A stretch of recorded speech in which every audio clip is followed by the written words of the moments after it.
when hard things happen, our natural instinct is to fix it, escape it, or ignore it, or numb it or something. But what if instead of asking, how can I get out of this, we asked, what can God do in me through this?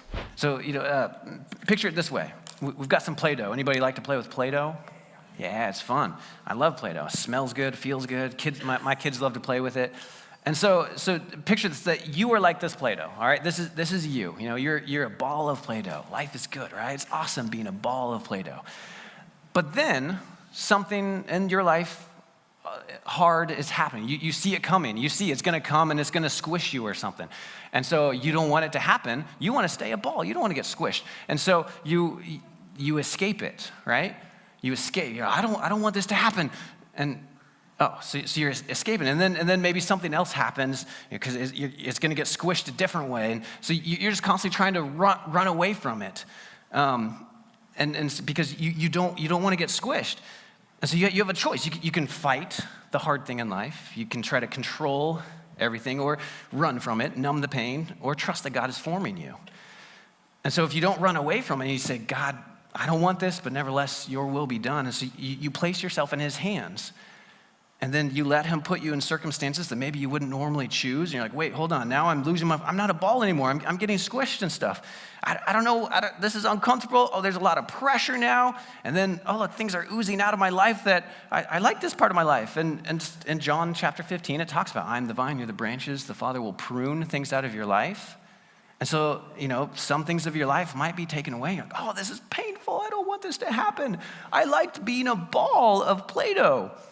But when God is done with you, suddenly you're a T-Rex. And that's way cooler than a ball of Play-Doh, isn't it? And so you'll discover that God's plans for your life is way bigger and better. Like the best you could imagine was, I'm a ball of Play-Doh. And God's like, no, I made you to be a T-Rex. All right? So what if we saw in our hard moments in life this way? Instead of saying, this is hard, how do I get out of this? We should ask instead, what can God do in me through this? Do you see the difference there? Instead of, how do I get out of this? No, what can God do in me through this? Now, I want to quickly clarify that in all of this, with hardships of life and things, I am not saying that God causes the hardships in your life, the pain and the suffering in your life. I'm not saying that God is behind all those things, because there is an enemy to God who is working to destroy all that is good in life. Our pain and our suffering it's a result of sin in this world. So sometimes it's your sin that causes consequences. Sometimes it's somebody else's sin, and you're an innocent bystander, but actions have consequences. Their sin can affect you negatively.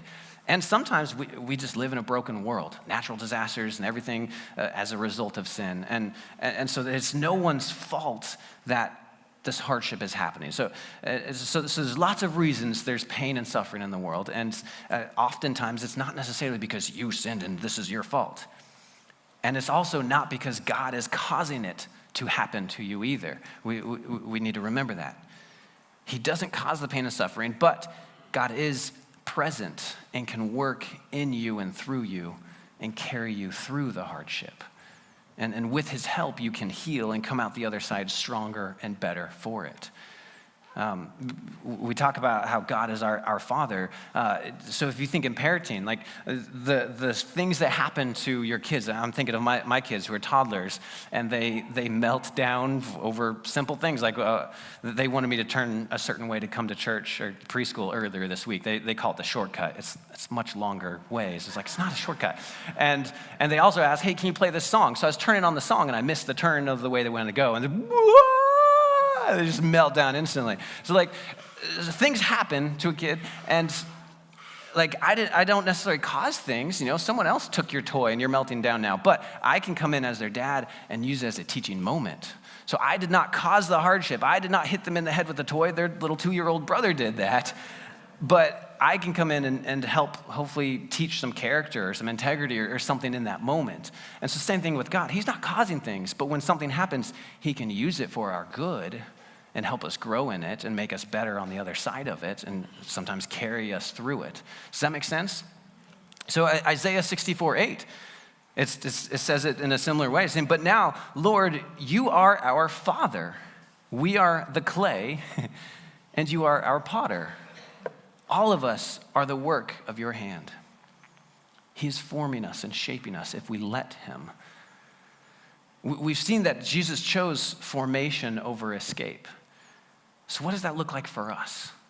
When you're in the middle of pain and suffering, I encourage you to do these 3 things that I'm about to share. And this is kind of how we'll finish with the practical application.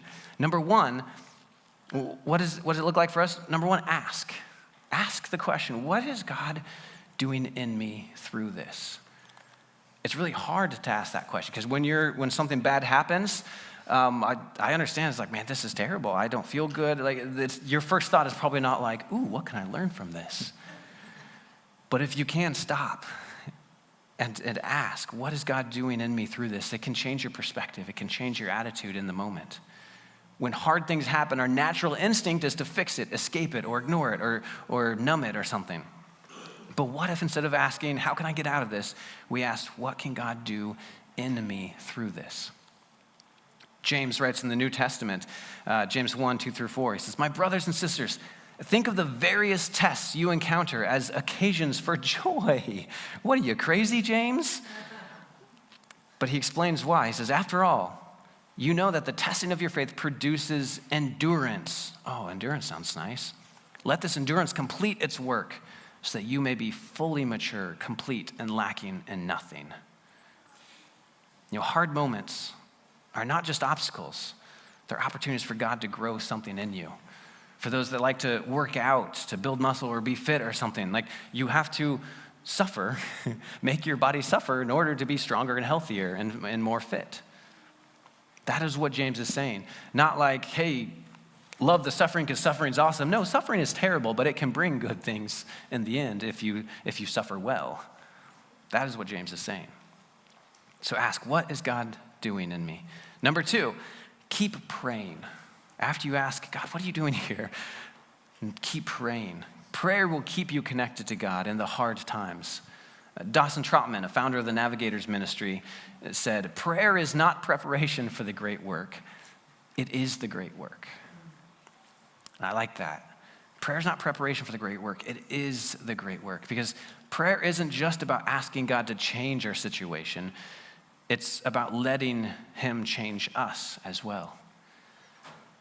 There's something incredible in the way that your heart and your attitude can change as you pray.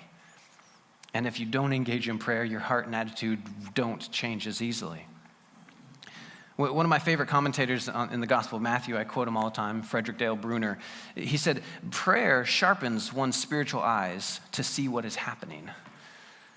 And so often when hardship's like, what is going on here? God, why is this happening? Well, have you spent some time in prayer about it? Because prayer can sharpen your eyes and you can realize, oh, maybe I understand why this is happening, or at least maybe I understand how I can grow in this situation as I'm suffering.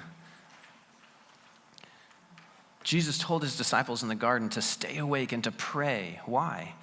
Because prayer is what keeps us aware of God's work in the middle of our pain. So when you're struggling, pray like Jesus. Give God your feelings. Give God your desires. Give God your trust. And then for you, the third thing, after asking, what is God doing? And then keep praying. The third thing is trust that God is at work in you. Trust that he's at work in you. We naturally want to move up the chart. With zone 1, zone 2, zone 3, when we get down to zone 2, we want to get back up to zone 1 because zone 1 is where I'm looking and feeling good. But the reality is the best way out is through, to keep going down. Rather than going up to zone 1, you want to keep going down to zone 3, the forming life. Because in God's kingdom, growth requires moving down into surrender, into dependence and trust in God. It's not comfortable. It's not how we would design our lives, but it is the way to become a T-Rex rather than staying a ball of Play-Doh. Ignatius of Loyola, an early church father in the first couple centuries, he put it brilliantly, saying, we should not fix our desires on health or sickness, wealth or poverty, success or failure, a long life or a short one, for everything has the potential of calling forth in us a more loving response to our life forever with God. Our only desire and our one choice should be this: I want and I choose what better leads to God's deepening life in me. And that's a huge challenge, because most of us like what he listed earlier. Ooh, I like health and wealth and success and a long life. Sign me up for those. And he's like, no. What you should choose is whatever leads you to a deeper life with God, which sometimes means the sickness or the poverty. And not that those things are good in and of themselves. No, those are a result of sin and death and evil. But sometimes, because we're so stubborn, it's the only way God can get through to us. We won't listen until we're suffering. And then finally, we hear God's voice, or we seek out his voice. Once again, not that he pushes those things on us. We live in a broken enough world, it's pretty easy for us to stumble into those things ourselves. And God is waiting for us, saying, hey, let me help you through this. Let me grow you and make you stronger, give you endurance, make you mature and perfect.